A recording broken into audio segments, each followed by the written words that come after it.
All right, we are live here on the internet with Carol Hamilton, my guest today for the Creative Imposter Live, coming back to our live streams after a brief hiatus. Carol, thank you for bringing me back from internet oblivion. Well, I'm glad to be here and glad to be able to have this conversation with you, Andrea. Absolutely. So, for my listeners, viewers, whoever you are in the audience, Carol and I met through some podcasting meetup. I've been going to a bunch of them through different organizations. So, one I of the think it was the meetups, podcast-a-thon the or podcast podcast-on. Yeah. podcast-thon, yes. Yes. That would make sense because Carol's world is nonprofits.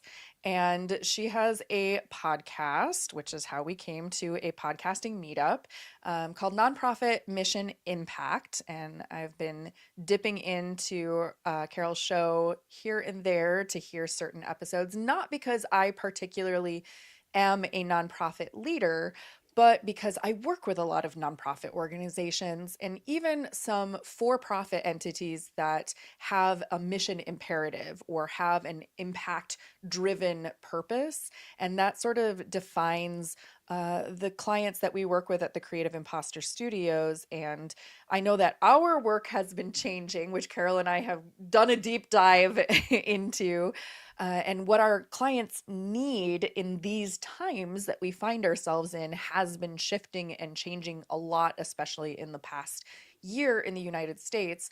And so I really wanted to bring Carol on to talk about strategy and how nonprofit organizations and mission driven organizations look at strategy because it's not always the same as, like, for example, a for profit corporate structure. There's a lot that goes into it, and there's a lot of importance between balancing sort of the quantitative and qualitative measurements of how do we know if the work that we're doing is actually doing the thing we want it to do? Are we reaching the people, et cetera, et cetera? And so that is where our conversation begins today. And Carol, I pulled up your title here online. Your title on your website says that you are a nonprofit inclusive strategic planning and evaluation design consultant, and that is a lot of words. It is.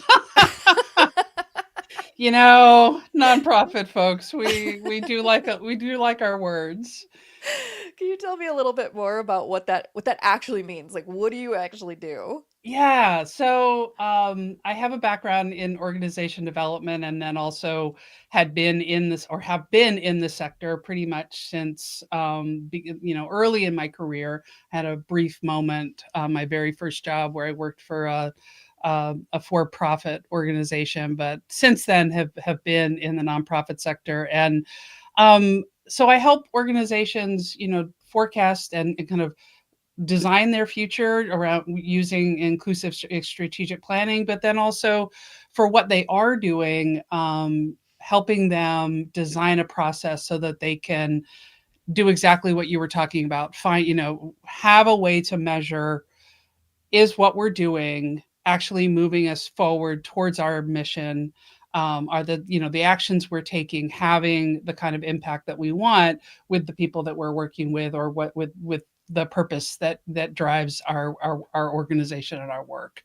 So both those are two kind of different aspects of strategy, but both of those are what I really enjoy doing. It came when I came out of graduate school and was, finished. I was did that while I was working, but did the Gallup Strengths Finder, Oh yeah. and I was then doing it with a team where you look at like what the clusters are, and almost all of my top 5 were in the strategy column. So I was like, okay, that helps. That helps me kind of define what I need to focus on. So Yeah, absolutely. And why, for you personally, why is working with nonprofits on their mission and their impact, why is that personally important to you? yeah, I mean, sadly, we at this point, and actually probably since the beginning, the nonprofit sector in the U.S. is, it's essentially a band-aid, kind trying to deal with the gaping wound that is created by capitalism. But I'd rather be on the side of helping the helpers and being part of the solution, rather than being part of the problem. So that's really what motivates me, is to, for all of those organizations trying to help people, trying to move, lots of different missions forward. Some of them are direct service, but others, obviously, there's research. I mean, there's just such a wide variety of organizations within the sector, but all of them trying to do something that creates, a better world for everybody. And so I want to be part of that process. I am going to resist the temptation to name this episode after the fact, The Gaping Wound Created by Capitalism. Which, unfortunately, this year is just getting worse and worse. Well, and that brings me to a segue to one of the questions that I had, which is, do you have any examples from the past year of clients that you've been working with or organizations that you've seen who are facing particular challenges this year? Like, what are you seeing as being some of the top questions or challenges or struggles? And do you have any specific examples of things that you've been working on this year with some of your organizations? Yeah, sure. I mean, I think different segments of the sector have been, impacted, different ways. Obviously, those that depended on government funding, some partway through the year may have realized that what they thought was state funding was actually a federal pass through, and so that suddenly disappeared. Obviously, at the beginning of the year, with the decimation of AID, the folks in the international development field, the field just basically disappeared overnight. Uh, and I think there's going to be ripple effects that are ongoing as we, next year, there's going to be a whole nother round of organizations that are impacted. And then often, what always happens in recessionary times is budgets for nonprofits are impacted, while at the same time demand for their services grows. So in talking to different leaders, I've heard many say, we can't even focus on our core mission right now because we have to focus on meeting the basic needs of our clients. You know, providing food, providing emergency services of different kinds has not been a central part of our mission, but we're having to kind of um, reallocate our focus because that's what people need right now. So, the amazing thing is that people keep stepping up in the sector, and dealing with everything that's being thrown at them. But I mean, one of the things that I've been doing with clients and going to continue in this next year is, um, shifting in terms of, for many people, it doesn't feel like it's a time when you can kind of forecast 3 to 5 years out. And so really, there's, uncertainty is always there, but it's even more so now. I mean, I feel like so many things that we're dealing with in the sector, in terms of burnout, in terms of scarce resources, in terms of people being stretched thin, all of those things were already there, and it's just more so. It's worse. Um, and so one way to deal with that is a process called scenario planning that helps you kind of imagine a variety of different futures, and then really think about how might you react to each of those. And then from that, really think about, okay, what of those are within our control? Are we seeing commonality across those different scenarios of what our reaction should be? And so then what might we decide to do? And I feel like it's a way for organizations to kind of reclaim their agency when they just feel like right now it's just reacting to the latest crisis. And so how can you steady the ship a little bit and decide, okay, regardless, we know all of this, we know we're in the storm, but we still need to move forward in some way. And I know also we kind of say nonprofits, right? And nonprofits are not a monolith. Like there's so many different sizes of budget, and there's so many different sectors within that. So many different, like I particularly work with a lot of arts and culture type organizations, educational organizations, but there are also organizations that are maybe more geared towards social justice or rights or survival of certain groups. And so sometimes it's a little bit challenging to, mm, when the need is so great, how do you determine whether it's important to support a local string quartet, for example, versus a food bank, or something like that. And so I'm curious, like, where do you have a specialty, like a special type of nonprofit that you specifically work with, or um, do you see commonalities across these different organizations right now, or does it depend on what their focus is? Yeah, I think from the point of view of the organization, the sector, the niche that they're in is very important in terms of working with organizations. What's often more important is their kind of stage of development. Are they a Mm. startup? Are they, in their first 10 years, kind of adolescent? Are they mature? Um, and that budget piece. So yeah, Harvard University with an endowment that is larger than the GDP of many countries is very different than your local food bank, Yeah. right? So, but they're both in the sector.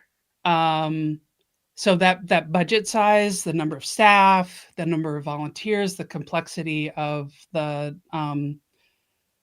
size of the organization has a big impact as well. And that'll also impact how they work with their board, their governance, all of those kinds of things. And so for me, I tend to work with kind of human centered missions. So that might be education, human service. I've also worked with a variety of healthcare and conservation environmental organizations. So there's quite a bit of variety. But I tend to work with organizations that are established, have staff, and just want to get better at what they're Hmm. doing. So with the scenario planning, yeah, scenario planning. I was like, am I using the right word? I'm learning the lingo here as Yeah, we yeah. speak. I mean, and the name of it isn't that important. It's just that it's particularly, there's people talk about strategy as this kind of broad. There's so many different definitions of it, but it's just another tool in the strategy tool belt, if you will. Mhm. And so I think it's one that's particularly suited for the level of uncertainty that we're dealing with right now, because it doesn't. It just assumes that there are all these variables that you need to deal with. And so it's helping you kind of imagine what those different variables might do to a future and then how you might react to it. And I feel like that is really not specific to like the way you go about it is probably specific to a nonprofit structure, but the premise is pretty universal because I think even, Oh, those and of I us think who it are, came out of the for profit. I mean, it was yeah, probably, one of those things that was created by ExxonMobil, where a lot of strategy tools came from. okay. Yeah, or the military. And no, and I think the thing that is different about doing strategy in a nonprofit setting is that regardless of the size of the nonprofit, there's no owner and it's always a collective endeavor. Hmm. So there are always multiple stakeholders, always multiple people involved. And I think, if you were to think of a comparably sized small business to, let's say, your local food bank, that's probably going to have an owner, maybe, a couple senior people that work there. They'll get in a room and make decisions.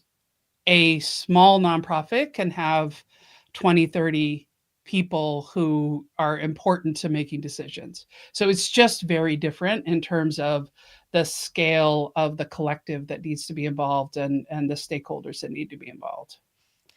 That makes sense because one of the scenarios that you and I talked about at length, sort of privately, and not to divulge too much behind the scenes of what's happening with my clients and the organizations that I work with, but obviously I am a podcast producer, increasingly more and more of a podcast strategist. Again, this wasn't what I initially set out to do, but it's very necessary right now to um, the the existential realities of both my business and the work that I do because you know it's clients are coming to me and saying, we've been producing this podcast for 4 years, 5 years, 6 years, and we love the podcast. Everybody knows intrinsically that it is a meaningful part of what we do. Everyone who's part of it knows we've won awards. We know that the quality is top notch. And we know that it's meaningful. But in this time when we are being forced to really scrutinize budgets and every program that we have to, as you said, like, see how does this program or this project or this line item in the budget, how does this redirect back to our core mission? And they're saying, like, help us make this make sense, basically. And it becomes, if I'm working with a small business owner, which some of my clients are, like more of a solopreneur type business, right? Where it's one person who's making the decisions, it's one person who's in charge of the budget and, what their offerings are, versus this nonprofit organization. We've got to check in with PR. We've got to check in with the department that I'm working with, which in this case, my company that I was working with or am working with is an opera company. So we're working primarily with community engagement. And it's like, how do all the pieces of the marketing, the PR, the development, the fundraising, the main stage performances, the community engagement programs in the schools, you have all these different stakeholders, and you have to find, like, what is the thing that we're going to do that serves all those pieces at once. um, any thoughts on, like, speaking to the challenges of finding the things that will work, or how do you sort of bring together all of the different imperatives of all the different stakeholders and departments within a larger organization?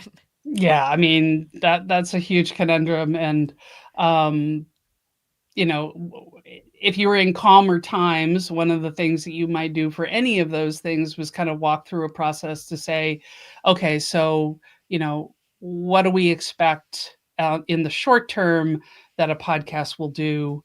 Who are the people that are involved? What impact is it having on them? And then, what are those midterm and longer term outcomes that we can expect? I mean, oftentimes when I'm doing this with clients, what they're looking at is, something more in depth. Um, I know that you volunteer with or no, you teach with a high school where you're teaching students how to do podcasting. And so you're with them for, a semester, or maybe it's a year. And so when somebody would look at that program, there's a little bit more of there's more of a connection Mhm. built through something like that than anything that you're going to do on the media and communication side, whether it's a podcast or, an article in a newsletter or a magazine or the website. So I think even though the methodology is the same, what the expectations of what one podcast or one podcast episode can do is just going to be widely different, because that level of engagement is so different. On the other hand, I think, as we've talked a lot about in the podcast space, when someone listens to a podcast, there's a different level of connection that they feel than, if I were to read the same thing as a blog post, because it's literally in your ear most of the time. I mean, most people are, wearing it with earbuds. And so it's like directly going into their head. And it feels very much like the host is speaking directly to them. Yeah. And so, but I think we have to compare apples to apples, right? So, and it's so interesting to me. I mean, obviously, there's been so much developed, and this isn't really the whole marketing area is not necessarily my area of expertise, but it has been interesting to me how much push there is for that proof in a way that, 10, 15, 20 years ago, when we didn't have all these digital metrics to be able to track people's behavior, people did all these things on faith, Mm, PR, advertising, mm, mhm. writing a newsletter. You didn't know. All you knew was that, back when I did mailings for the first Yeah. nonprofit that I worked for, right? All that you knew was that you put those things in the mail and how many you got, how many addresses were bad. You Yeah. didn't know whether the person opened it or read it or did any of the things that you can now see via digital means. And so the level of expectation of things being able to, do what you say they're going to do, I think is totally different. Yeah, you're giving me flashbacks to the short period of time that I worked in the development department for the Lyric Opera of Chicago here in Chicago. I learned very quickly that I was not meant for development. That wasn't my thing. Um, but we had to do all the mail merges and print the mail merge software was literally I would do anything to pass that off on one of my coworkers and not have to do the mail merge. Like, Well, how about, the labels and putting them on and do it and putting the everybody having a labels party, on, get a pizza, everybody does the mailing. removing the You dead age yourself when addresses you that do all came that, back. right? Oh my God. We had central filing with like a file cabinets that were literally in the center of the office, and we had to like put all the mail communications with the donor in the donor folder, and like, oh my God. Yeah, but Oh, there's a pressure now to be able to, directly prove things in a way that there wasn't when we did all that. yeah, The and it's old-fashioned way, the it's analog way. it is challenging, as you say, because it's like how so often in the podcasting space, or with a lot of marketing channels, really, like that person is receiving that message, but even if it's a billboard that they see driving down the highway, you don't really know what is happening, like from the time that they're driving down the highway and they see the billboard till like you can't measure a direct outcome Mm-mm. from that. And a lot of times it's like the collective, it's like all the different marketing messages that, they got an email and they saw the billboard and a friend talked about a thing, and it's like what was the thing that tipped them over the edge to cause them to buy the ticket or make the donation or whatever it was. It's really hard to track, and so it's been interesting for me, to know that it's important to be able to show that what you're doing is working, but it's also really hard in the particular work that I'm doing. And I mean, honestly, it's hard in the rest of the organization too, right? I mean, Okay. we used that example of your education program. You can probably do some evaluation at the very end of the program, maybe mid-program, maybe you do a before pre-test, post-test to be able to see learning in the short term, but it gets more and more difficult to be able to track people over time, and get information from them once they've graduated from a program. So even in things that have a longer engagement, it's very challenging. Not to say that one shouldn't try to do it. Oh, It's and for just that sure that it's organization has tons of, yeah, we have surveys that the students hate yeah, filling out at the end of right. every session. They're like, "Oh, do I have Why to do I have do to do it?" this I'm like, again? Oh my "Yes, you have god. to do it, because then otherwise if you don't, this program will never exist for future students." Yeah, yeah, yeah. Yeah. So, I mean, for you, if you're thinking about you're working with an organization that's doing a podcast, and who generally, like, I think people automatically think about the listener, but Mhm. who else is impacted by that, just that first step of just creating the episode? Mhm. I'm asking you the question. You're asking me and I'm writing notes. Yeah. So It I wasn't a mean, rhetorical question, it's what I was trying to say. yes.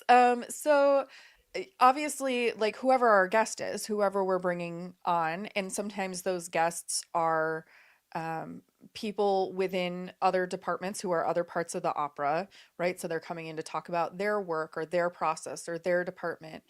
Sometimes it's some of the actual stakeholders, like, in community engagement with the opera, for example, they're working with elementary school children all the way up through young adults who are heading into college. And then they're even also working with adults who are volunteers with the opera. They run the volunteer corps. So they have like the full lifespan of people who are engaged with the opera in different ways. So we might bring on some of the students who are part of the high school program and talk with them, or the composers and the creative team behind a new opera that's been commissioned and workshopped through their department. So it's collaborators, artists, students, members of the community, employees of the opera. It's all those different people who are part of the creation of the product itself. So, I mean, probably if I was trying to work with you to try to figure out, okay, how are we going to track and have some sense of what the impact is.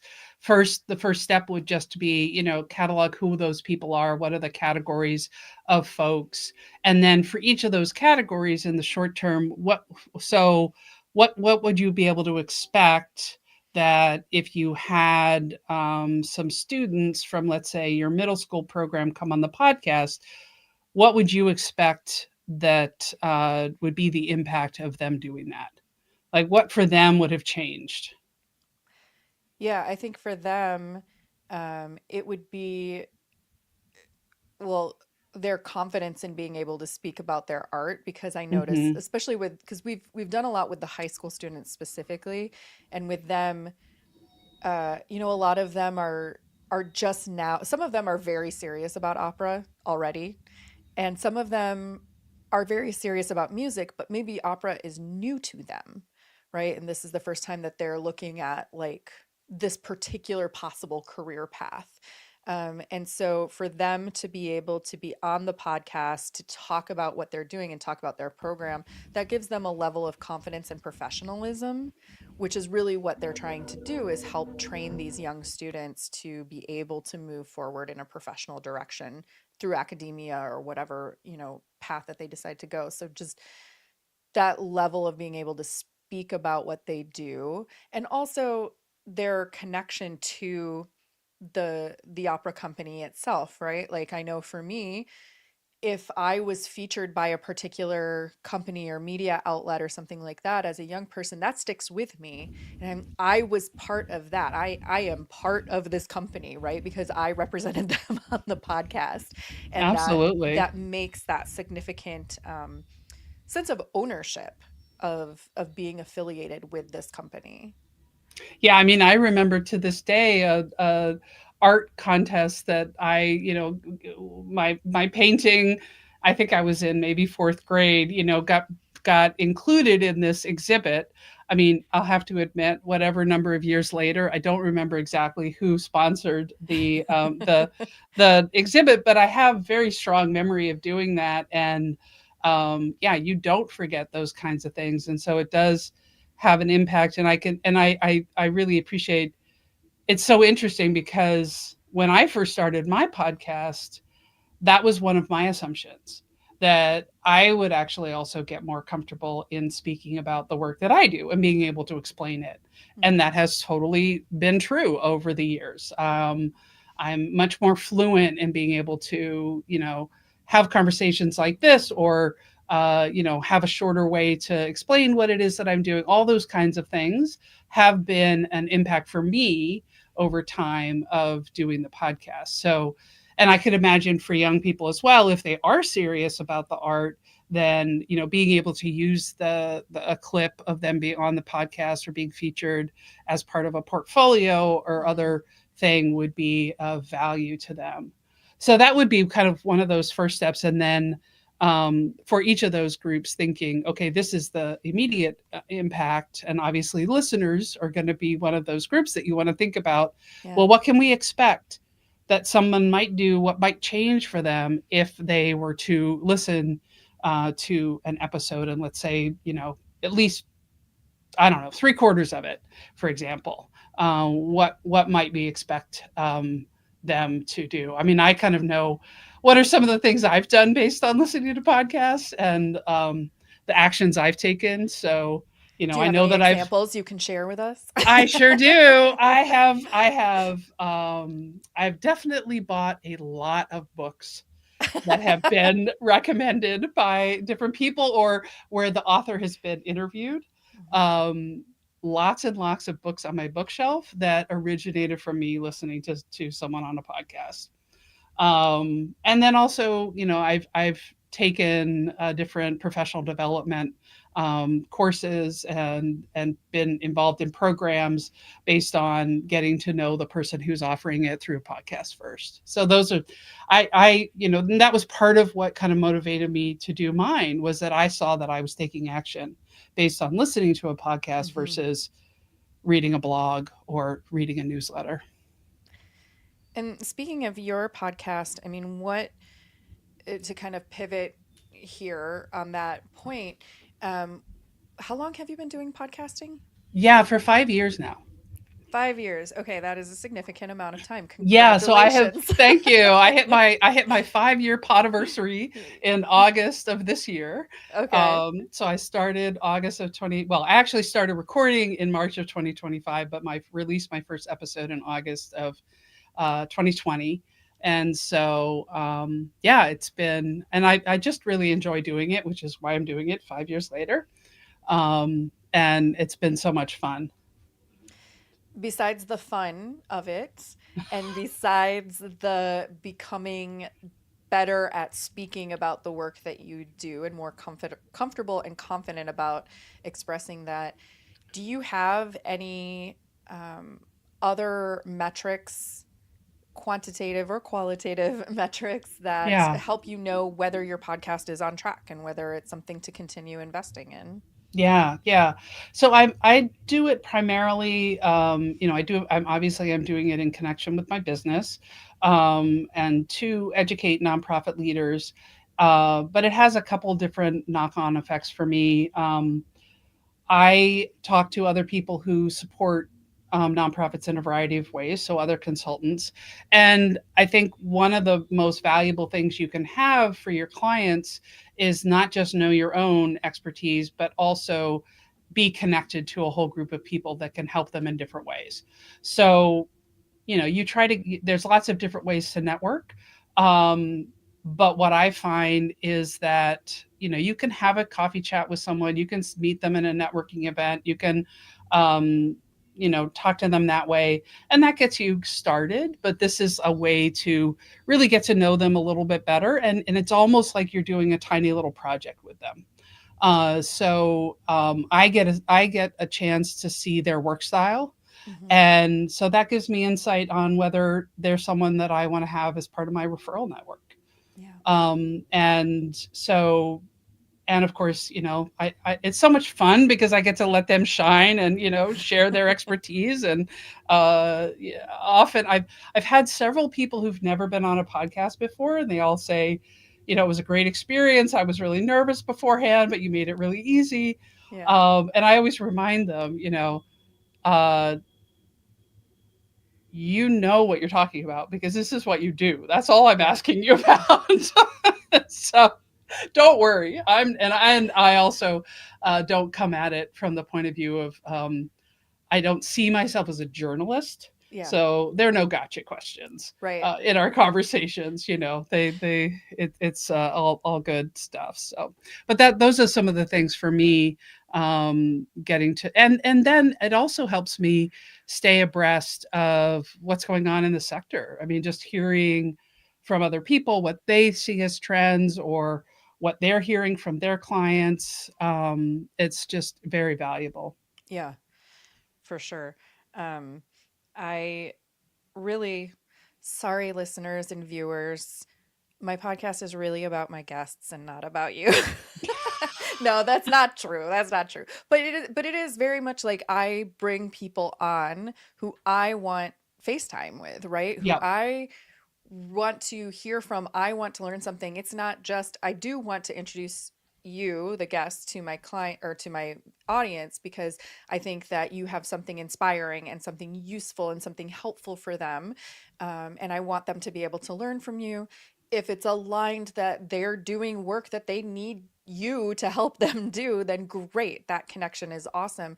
But I'm also bringing on people that I want to learn from, that I am like, I can expand my knowledge, I can expand my awareness of what's happening in these different places by having these conversations. Every guest that I bring on, it sparks like 5 new ideas in my Oh, brain of absolutely. something that I can do for my own business or for my clients' shows or, Mhm. something like that. And so having sort of this massive network mastermind through the conversations that you're having on your show is so important for me. Yeah, absolutely, and I've built relationships with people who, I've had come back on the show, and we followed up on the conversation, and there's one person who, I have her on probably, like, once a quarter, so it's not like she's my co-host, but, we kind of do a what we call a learning out loud episode where we are talking about kind of what's going on in the sector, Yeah. and that's great fun, and, I'm confident that people are finding value in it because I've gotten a lot of positive feedback, from listeners as well, so. So we're recording this in December at the end of 2025. The lightly edited audio version will be releasing into the Creative Imposter podcast feed in January of 2026. Hopefully, a whole new world by then, right? And I've heard this is something, we have the New Year's, like New Year, New You, like all those campaigns trying to capitalize on what I have learned in behavioral economics lingo is called the fresh start effect. Um, and it's very powerful for marketing. So that's why you see all those New Year, New You campaigns. But last year, I was hearing people say that just with the vibes that were going on last year and just how people were feeling and certain things happening socially, economically, etc., that people didn't feel like they were able to hit the ground running in January. January still felt like I'm still trying to get my bearings and figure out what is happening. And so I was hearing people saying February is the new January. And I'm like, that makes me feel a little better. Well, Like, in the US at least, we had a very particular event in January as well correct. um, last year. yeah. So, Yeah, uh, I'm hoping I feel like people were a little bit kind of reeling this year, and for very very good reasons. And I also feel like there was a little bit of kind of like duck and cover, like how are we going to get through this? How are we going to survive? Which is all important. And so a lot of kind of reactivity, and when there's all this going on, crisis, that's what you have to do. So, no fault in any of that. And I think um, there may be opportunity for people to start thinking, okay, whatever's happening, we have to keep moving forward. What do we need to do? We need to kind of regroup. We need to have conversations. We need to get out of this just putting out fires cycle. And so, I'm hopeful that there'll be some opportunity for people to kind of get together and have some conversations about what is it that we really want to focus on over the next, year, 2 years. So, so doing our best to do some long-term visioning and amidst the short-term problem solving. yes, yes. Trying to not allow, or rather, I guess I turn it around, and maybe that new year, new you, of like just doing a reset and saying, okay, we got to figure out where we have agency, what's within our control, and what we want for the future, versus always reacting to someone else's vision that we're not in agreement to.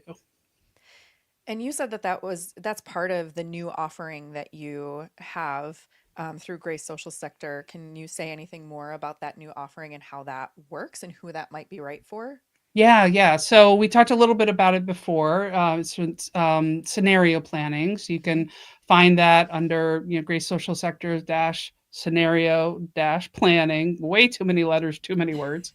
Um, but it's really a way for organizations to kind of, like I said, take a look at a variety of futures of what might be. It's not about predicting the future. Strategic planning never is, but I think people get hung up on trying to find the one right answer.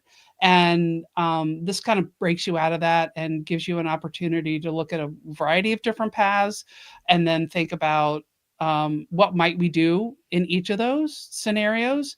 And then oftentimes you'll find that there are a couple things that are popping up for what you might do in a multiple.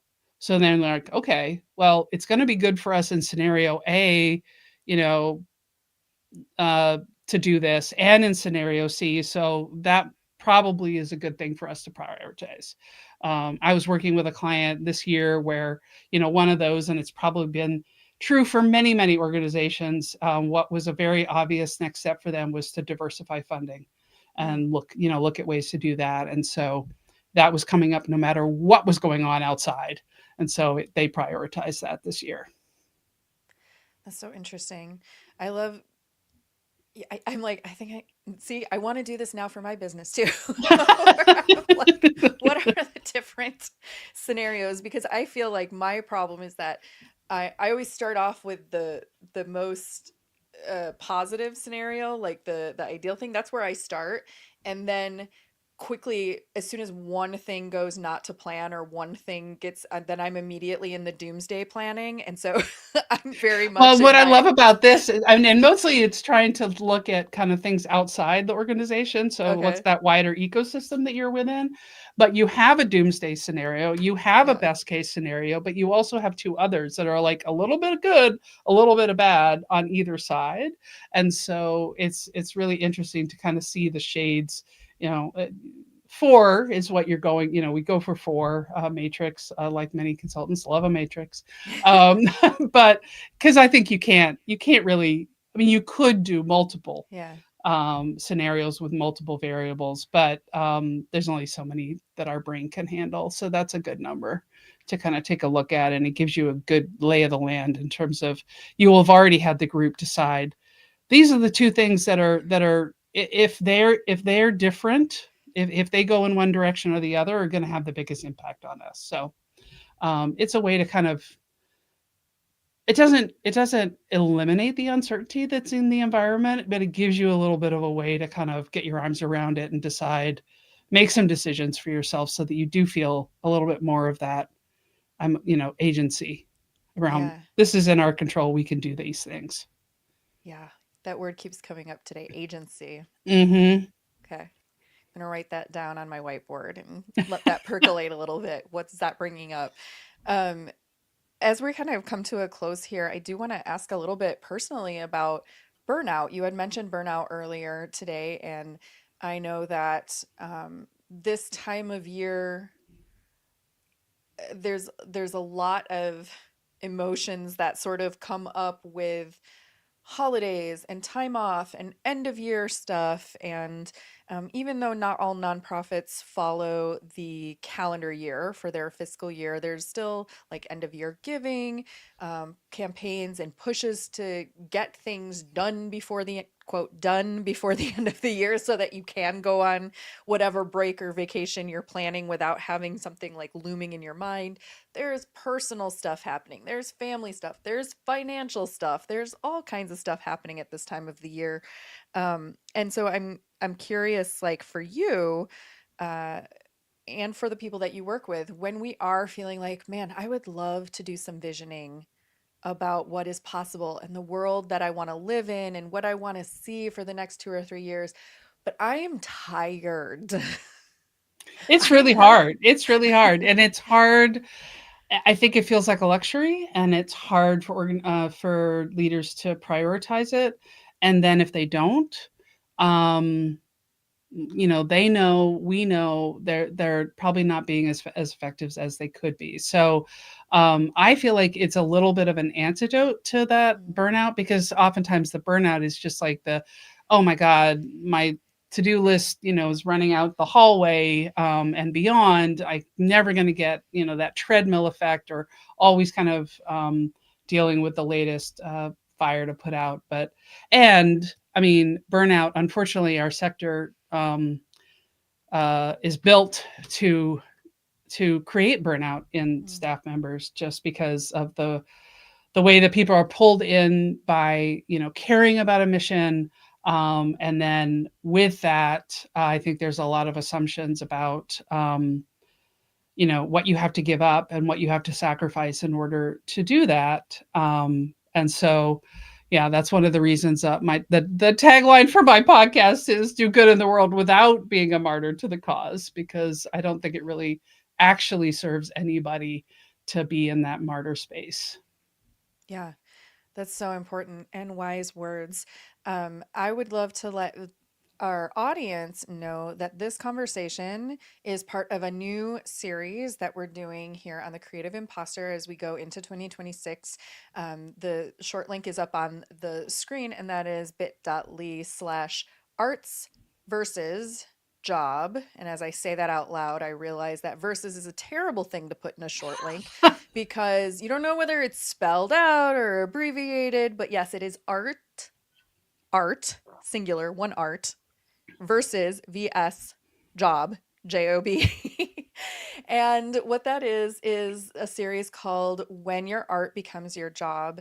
And I thought that this was a great bridge conversation for our previous series, which was Creativity and Media as Resistance, which is more about the mission, the outward focus, the impact, the global change, global vision, moving into more of this personal narrative about when you are doing work that you get paid for, or there is an expectation on you to do a particular thing, but it's connected to your art. It's connected to the thing that you're passionate about. It's connected to something that is meaningful to you and intrinsic, and a lot of times to your identity and who you see yourself as. And I feel that this conversation around nonprofit leaders, I feel like a lot of leaders in the nonprofit space are deeply connected to the mission of their work, and it does become or is part of their identity.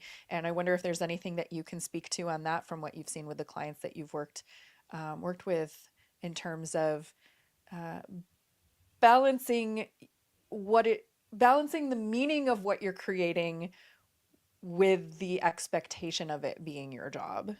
Yeah, it's so hard to balance those two, because yeah, most people go into the sector, they're not expecting, uh, the first sacrifice that they're going to make is they're not going to make a ton of money. They may, hopefully you're in places where you are, have a living and thriving wage, but that's not the motivation for most people. It's the mission, it's the purpose of the organization, and often people are very, very strongly identified with that. It's the thing that they want to solve in the world. It's the thing that they want to see have a different outcome. And so I'll have to give you the citation later, but there's a librarian who wrote about this and called it, I think it was called vocational awe. And it was the idea that with that kind of mission driven piece, there's so many things that the culture of the organization expects you to give up, but you may also like do that too. Like if I'm this dedicated to this mission, I don't deserve to take a lunch. That's like a luxurious thing versus self care. So I think there's a huge amount of push pull, and there's compassion fatigue, but there also can be passion, kind of the extraction that happens when your passion and your job are one. Now I'm down the rabbit hole because I just looked it up. Vocational. And I'm like, oh, this is a thing. It's a thing. Oh, I stumbled upon it. I was like, "Oh my god, thank you, whoever it was that coined that term and described it," because I was like, "Oh, yeah." I mean, she We talked will. about it in terms of librarians, but any kind of helping profession and so many different things in the nonprofit sector, arts, as you're talking about creatives, it's all there.